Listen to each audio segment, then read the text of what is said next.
Cute है यार।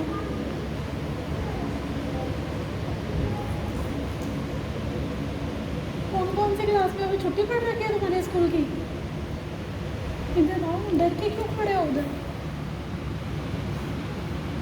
कौन कौन से क्लास में हो तुम लोग? तुम एक बार आए थे ना इधर?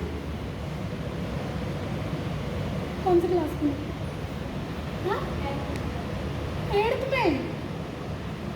कितने साल के हो तुम? 12 साल का बच्चा 8th में चला गया। कितने छोटे छोटे बच्चे होते हैं, तो वो वीक नहीं थे क्या?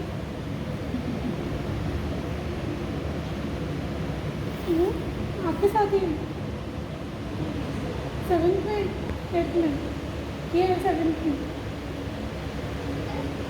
8th में।